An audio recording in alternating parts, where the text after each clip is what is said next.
하나님 말씀은 열왕기하 13장 14절에서 19절까지입니다. 우리 같이 한 목소리를 함께 읽겠습니다. 엘리사가 죽을 병이 들매 이스라엘의 왕 요아스가 그에게로 내려와 자기의 얼굴에 눈물을 흘리며 이르되 내 아버지여 내 아버지여 이스라엘의 병거와 마병이여 하매 엘리사가 그에게 이르되 활과 화살들을 가져오소서 하는지라 활과 화살들을 그에게 가져오매 또 이스라엘 왕에게 이르되 왕의 손으로 활을 잡으소서 하매 그가 손으로 잡으니 엘리사가 자기 손을 왕의 손 위에 얹고 이르되 동쪽 창을 여소서 하여 곧 열매 엘리사가 이르되 쏘소서 하는지라 곧 쏘매 엘리사가 이르되 이는 여호와를 위한 구원의 화살 곧 아람에 대한 구원의 화살이니 왕이 아람 사람을 멸절하도록 아벡에서 치리이다 하니라. 또 이르되 화살들을 집으소서 곧 집음에 엘리사가 또 이스라엘 왕에게 이르되 땅을 치소서 하는지라. 이에 세 번 치고 그친지라.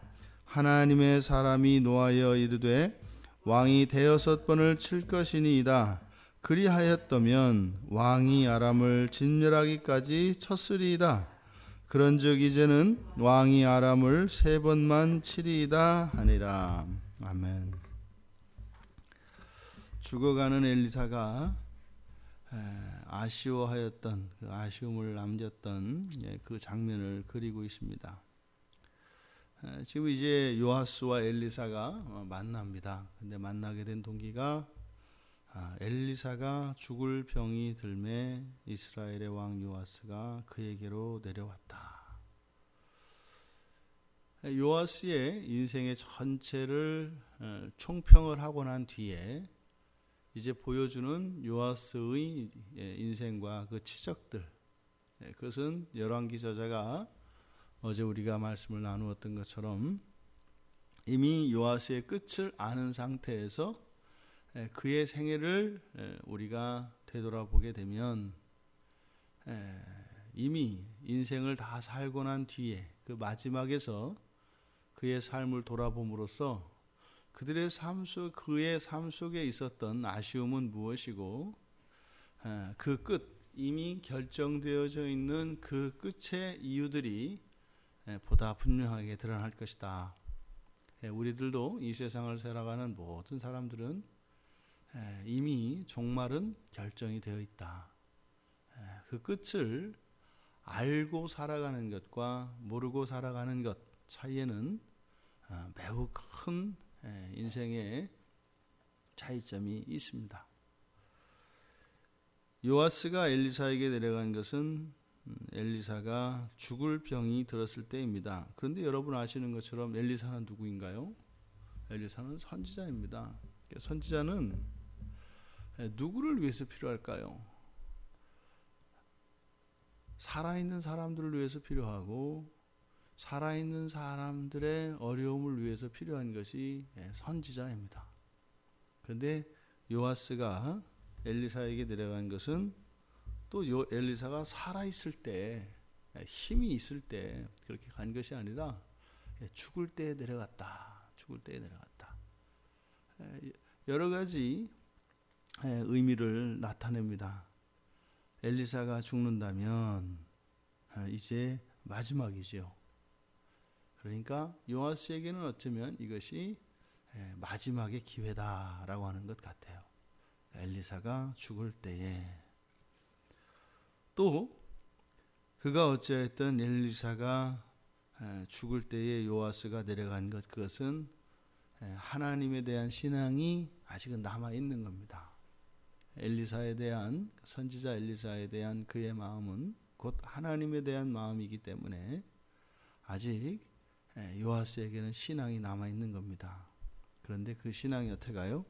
죽어가고 있다 이 말입니다. 그러니까 기회도 마지막 기회가 오는 것 같고 또 요아스에게 있는 그나마 있었던 그 신앙마저도 이제는 막 불이 꺼져가려고 하는 그러한 상황을 나타내고 있는 것 같습니다.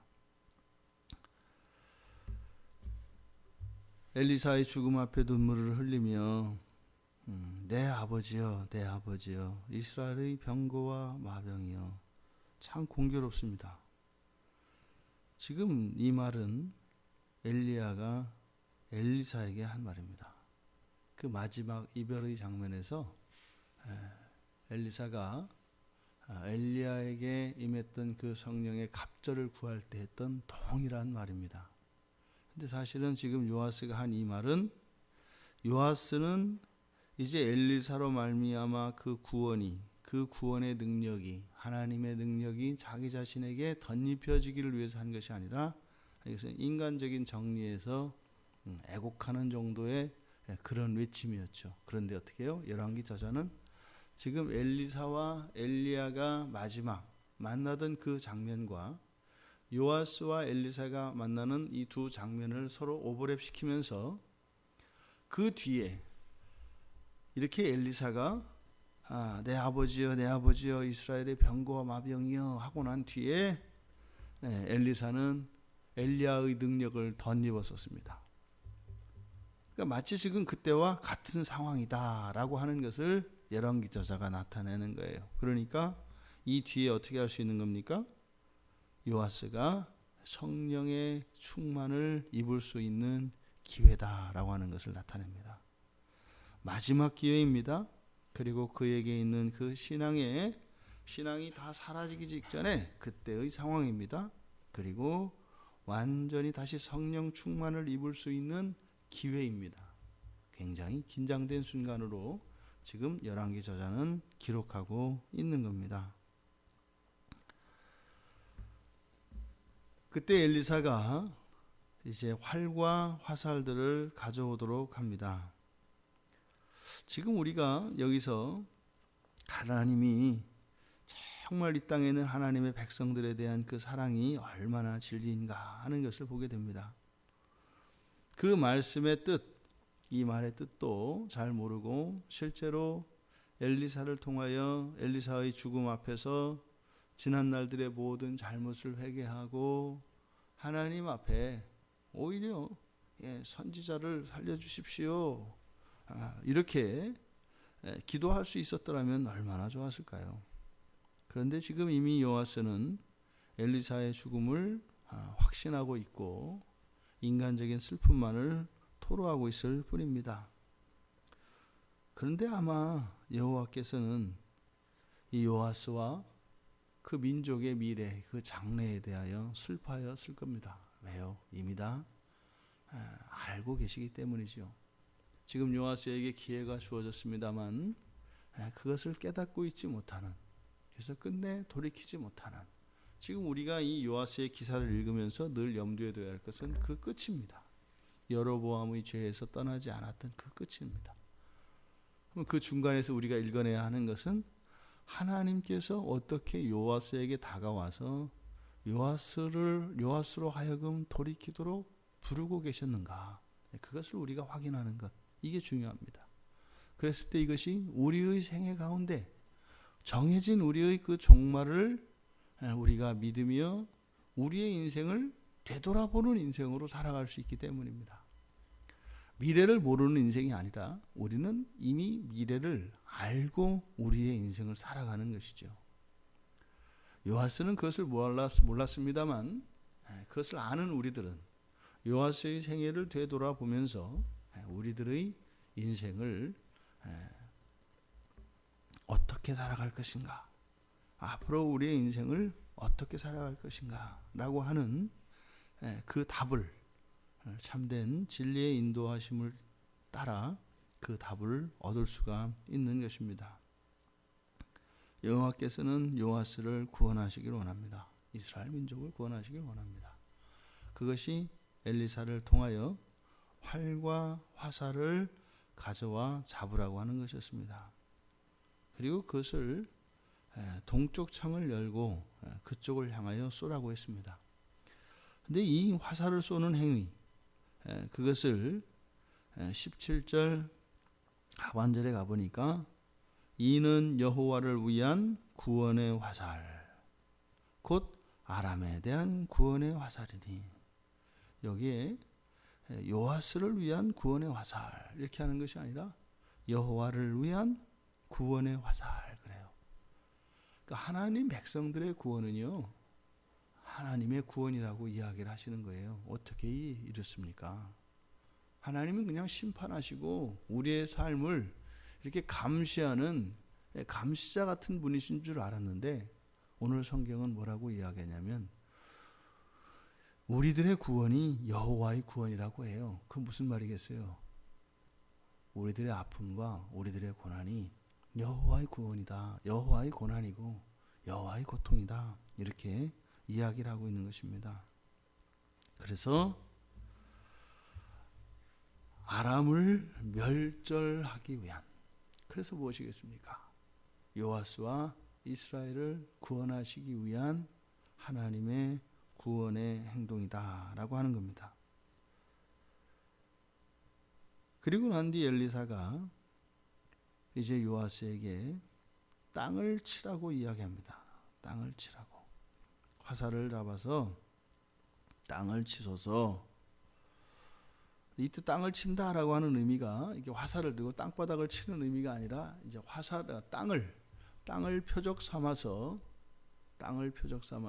땅을 향하여 화살을 쏘라고 하는 그런 의미입니다.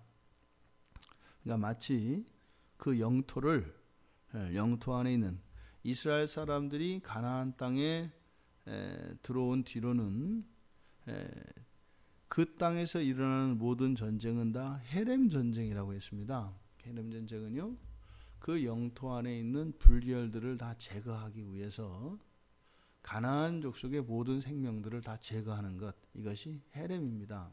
그러니까 헤렘은 그 생명을 죽이는 데 목적이 있는 것이 아니라 하나님의 백성들이 거하는 그 땅을 거룩하게 하시기 위한 하나님의 정결의 과정을 말하는 것이죠. 사실은 그 땅에서 모든 생명을, 그 가나안 족속들의 모든 생명을 제거하는 것, 이것을 우리들 신자들 개인에게 적용하자 치면 그 땅은 우리들의 마음이요, 가나안 족속은 우리들 마음속에 있는 죄를 이야기하는 것입니다.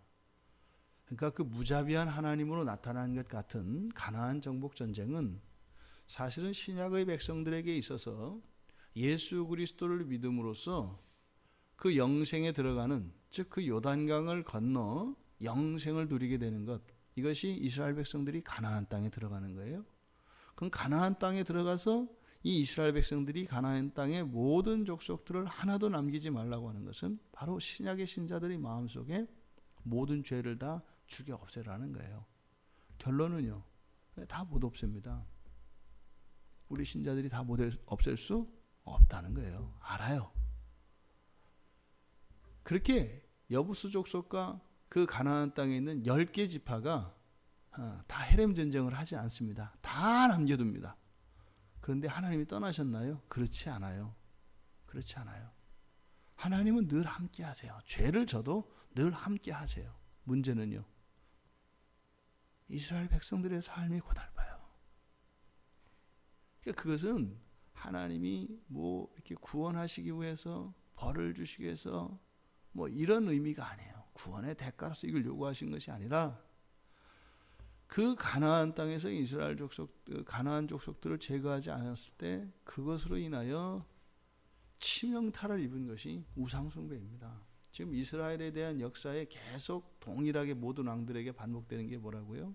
여로보암의 죄에서 떠나지 않는 겁니다. 그런데도 구원의 행동은 계속됩니다. 뭐예요? 그 기회를 계속 주고 계시는 것입니다. 그 땅을 향하여 쏘라. 그것은 곧 요아스의 마음에 있는 그 우상 숭배로부터 떠날 것을 이야기하는 것이고, 또 이것이 실제 역사 속에서는 아람을 멸절하는 것이 되고, 그러니까요, 인생 절호의 기회를 만난 겁니다. 박근혜 대통령이 대박이라고 했다는데, 대박 찬성입니다. 대박. 그러니까 지금 인생도 바꾸고 나라의 운명도 바꾸고 자기 자신의 생명도 바꾸는 그런 기회가 지금 여기에 온 겁니다. 땅을 3번 땅을 치소서 하는. 근데 이러한 절대절명의 위기 속에서, 그리고 두 번 다시 없는, 그리고 평생에 오지 않았던 그런 기회가 요아스 앞에 온 겁니다. 그런데 요아스의 반응은 무엇이었어요? 3번 치고 그친지라. 3번 치고 그친지라. 아람을 멸절시키는데 화살을 아낄 필요가 있을까요? 가지고 있던 화살을 다 쐈어야죠. 다 쐈어야죠. 그런데 요아스는 3번만 쳤다 이렇게 얘기를 합니다. 그때 하나님의 사람이 노하여 이르되. 무엇에 대한 분노, 무엇에 대한 진노일까요? 선지자가 왕에게 대하여 이렇게 진노할 수 있겠습니까? 그 질긴 죄에 대한 것이죠.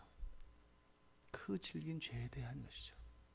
하나님이 그토록 요아스를 구원하고자 하시는데 하나님의 그 구원을 받아들이지 않고 그 죄에서 떠나지 않으려고 하는 그 지독한, 그 악한 그 본성, 그 죄에 대하여 엘리사가 진노하는 거죠.